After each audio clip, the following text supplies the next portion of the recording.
নিষেধ করেছেন। তো 12টা হক আমরা পেলাম। 2টা হক পেলাম জন্মের আগে, 1 নম্বর জন্মের আগে 1 নম্বর হক সন্তানের জন্য ভালো একজন মা নির্বাচন করা। 2 নম্বর পবিত্র সম্পর্ক করার সময় দোয়া করা, আল্লাহুম্মা জান্নিবিনাশ শাইতান ওয়া জান্নিবিশ শাইতানা মা রাযাকতানা। ফাকাদা বাইনাহুমা রাসূল বলেন ফাকাদা বাইনাহুমা ওয়ালাদুন লা ইয়াদুররুহু শাইতানুন আও শাইউন। 2টা হক জন্মের আগে, জন্মের পরে আমরা 12টা হক পেলাম। 1 নম্বর সন্তান ছেলে হোক মেয়ে হোক আজান দেওয়া, ডান কানে আজান বাম কানে ইকামত দেওয়া। 2 নম্বর তাহনিক করানো।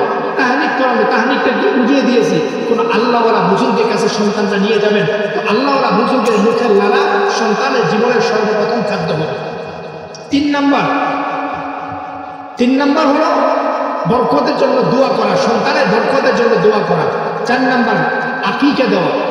5 নম্বর সন্তানকে ভালো একটা নাম রাখা, আবুল তাবুল নাম না রাখা। বিভিন্ন জায়গায় নাটক সিনেমাতে আমরা যে নামগুলো দেখি ওগুলো না রাখা।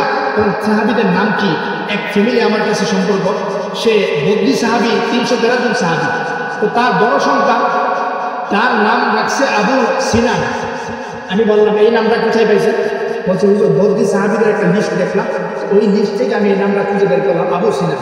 ছোট সন্তান হয়েছে তখন আবার আমাকে দাওয়াত করছে, সন্তান হয়েছে একটা দাওয়াত করছে, আমি গেলাম, কি নাম রাখছেন? আবু জোহানি। আবু জোহানি নাম থেকে বেড়ে এটা বদলি সাহাবির একটা নাম। আমি বললাম আলহামদুলিল্লাহ, আপনি বদলি সাহাবিদের নামে আপনার সন্তানের নামগুলো রেখেছেন, আপনার সন্তানকে আল্লাহ বদলি সাহাবিদের মতোই চরিত্র বানিয়ে দিবেন ইনশাআল্লাহ। এই জন্য আমরা এই নাম ইউসিলা ইসমা, সুন্দর নাম রাখা।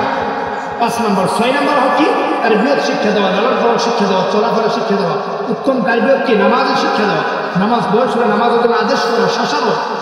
7 নম্বর যে হক সন্তানের জন্য, 7 নম্বর সেটা হলো সুশিক্ষায় শিক্ষিত করে, সন্তানকে সুশিক্ষায় শিক্ষিত করবেন। সর্বপ্রথম শিক্ষা হলো তাওহীদের শিক্ষা, তারপর কোরআনে কারিমের শিক্ষা, তারপর জাগতিক যত শিক্ষা আছে সন্তানকে দিবেন।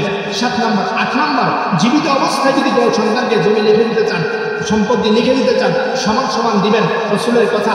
8 নম্বর হক হলো 8 নম্বর। 9 নম্বর হক সন্তান বালেগ হওয়ার পর সন্তানকে বিয়ে শাদী করিয়ে দেওয়া। 10 নম্বর হক বিয়ে শাদীর ক্ষেত্রে পাত্র পাত্রী দুজনের মতামত গ্রহণ করা। 11 নম্বর সন্তান এবং স্ত্রীর ভরণ পোষণের দায়িত্ব আপনার। এই টাকা এই সম্পদ অযথা জুয়া খেলে নষ্ট করা, অযথা আকাম কুকামে নষ্ট করা, এটা নষ্ট করলে আল্লাহর কাছে জবাব দিতে হবে। সন্তান স্ত্রী পরিবার এটা আপনার কাছে পায়। সর্বশেষ 12 নম্বর হক হলো সন্তানকে কখনো বদদুয়া দিতে নাই, নিজেদেরকে কখনো বদদুয়া দিতে। এই 12টা হক আর জন্মের আগে 2টা মোট 14টা হক কোনো বাবা মা যদি পালন করতে পারে সন্তানের উপর, আমি গ্যারান্টি দিয়ে বলে দিচ্ছি আল্লাহ নবীর হাদিস থেকে, ওই সন্তান কখনো কুসন্তান হবে না, সুসন্তান হবে। ঠিক কিনা বলে? আজকে অভিযোগের কোনো শেষ নাই, শুধু অভিযোগ। সন্তান কথা শোনায় না, সন্তানদের কথা শোনাইতে পারি না, সন্তান অবাধ্য, সন্তান দেখে না আমাদেরকে। আমি বলি সমস্ত অভিযোগের একটাই ওষুধ, আল্লাহর নবী যে থিওরি আমাদেরকে দিয়ে গিয়েছেন, যে হকের কথা বলে দিয়েছেন, বাবা মায়েরা যদি এই হকগুলো সন্তানের মধ্যে পালন করতে পারে, গ্যারান্টি দিয়ে আমরা বলতে পারি ওই সন্তান কখনোই কুসন্তান হবে না, সুসন্তান হবে ইনশাআল্লাহ। পালন করতে পারবেন তো ইনশাআল্লাহ? পারবেন তো ইনশাআল্লাহ? আল্লাহ পাক তৌফিক দেন, সকলে বলেন আমিন।